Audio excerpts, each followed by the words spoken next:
नमस्कार, मैं हूं आपके साथ नम्रता। योगी आदित्यनाथ सरकार माफियाओं के प्रति किस तरह से काम कर रही है, ये किसी से छिपा नहीं है। हर किसी ने देखा कि अपराधी, कुख्यात, बदमाश कैसे खुद गले में तख्ती डालकर थाने में पहुंच रही हैं, सरेंडर कर रही हैं, पुलिसकर्मियों के सामने हाथ जोड़ रही हैं, कह रही हैं माफ कर दो, गलती हो गई, आगे से ऐसा नहीं करेंगे। और सिर्फ छोटे मोटे कुख्यात ही नहीं बल्कि बड़े बड़े बाहुबलियों की कमर तोड़ने का काम अगर किसी की सरकार ने किया है तो वो है योगी सरकार। तभी तो डंके की चोट पर योगी आदित्यनाथ सदन में सबके सामने कहते हैं कि हमने माफियाओं की कमर तोड़ने का काम किया है, और अगर कोई गलतफहमी में है तो वो गलतफहमी में ना रहे, क्योंकि इन सभी माफियाओं को मिट्टी में मिला दिया जाएगा। योगी आदित्यनाथ का पहले आप ये बयान सुनिए। जिस अतीक अहमद के खिलाफ पीड़ित परिवारों ने मुकदमा दर्ज कराया, उसके परिवार के खिलाफ, वो समाजवादी पार्टी के द्वारा पोषित माफिया है और उसकी कमर को तोड़ने का काम हमारी सरकार ने किया है।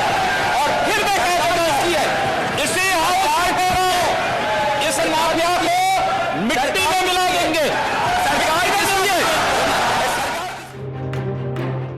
तो सुना आपने किस तरह से योगी माफियाओं को सीधे तौर पर चुनौती देते हुए नजर आए थे। अब इसी कड़ी में बदन सिंह बद्दो का नाम भी जुड़ता हुआ नजर आ रहा है। कहा तो ये तक जाने लगा है कि योगी की अगली रडार पर कोई और नहीं बल्कि बदन सिंह बद्दो ही है। एक जाना माना अपराधी है, कुख्यात है, कई मुकदमे उसके खिलाफ दर्ज है और फिलहाल वो फरार चल रहा है। खबर ये मिल रही है कि 2.5 लाख का इनामी बदमाश बदन सिंह बद्दो अब 5 लाख का इनामी बदमाश होने जा रहा है। जी हाँ, दरअसल पूर्व डीजीपी ने सिफारिश भेजी है कि बदन सिंह बद्दो पर जो 2.5 लाख का इनाम घोषित है उसको बढ़ाकर 5 लाख कर देना चाहिए। और सोचिए, अगर इस सिफारिश को पास कर दिया जाता है तो निश्चित तौर पर बदन सिंह बद्दो की मुश्किलें बढ़नी तय है। हालांकि अभी प्रस्ताव भेजा गया है, ये पारित होगा या नहीं ये देखना दिलचस्प होगा, लेकिन अगर ये पारित हो जाता है तो ये अपने आप में एक बहुत बड़ा एग्जाम्पल होगा उन सभी माफियाओं के लिए जो इस वक्त छिपे बैठे हैं इस सोच में कि वो कभी पकड़े नहीं जाएंगे। भलाई इसी में है कि वो सरेंडर कर दे, क्योंकि आप देख ही रहे हैं अपराधियों का क्या हाल हो रहा है।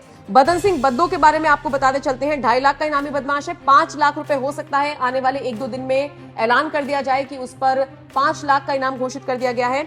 और आपको बताते चले 28 मार्च 2019 को वो गाजियाबाद कोर्ट में पेशी पर आया था। बताया जा रहा है पुलिसकर्मियों से उसने साठगांठ की, उसके बाद वो मेरठ में दिल्ली रोड स्थित होटल में शराब पार्टी करता हुआ नजर आया और उसके बाद कैसे फरार हो गया किसी को नहीं पता। लेकिन अब योगी की रडार पर बदन सिंह बद्दो भी है। 63 माफियाओं की एक लिस्ट तैयार की गई है जिसमें मुख्तार अंसारी से लेकर बदन सिंह बद्दो तक का नाम शामिल है और इसीलिए कहा जा रहा है कि अगला नंबर किसी और का नहीं बल्कि बदन सिंह बद्दो का ही होगा। बताया जा रहा है कि पुलिस उसकी लोकेशन को ट्रेस कर रही है। खबर ये मिल रही है कि लास्ट टाइम जब उसको ट्रेस किया गया था तो उसकी लोकेशन लंदन मिली थी। हालांकि वो अब कहां है ये पता लगाने की कोशिश की जा रही है। कुल मिलाकर अब देखा जाए तो बदन सिंह बद्दो पर मुश्किल अब बढ़ने वाली है, क्योंकि योगी सरकार ने तय कर लिया है कि कहीं ना कहीं इसका भी हिसाब चुकता करना ही होगा।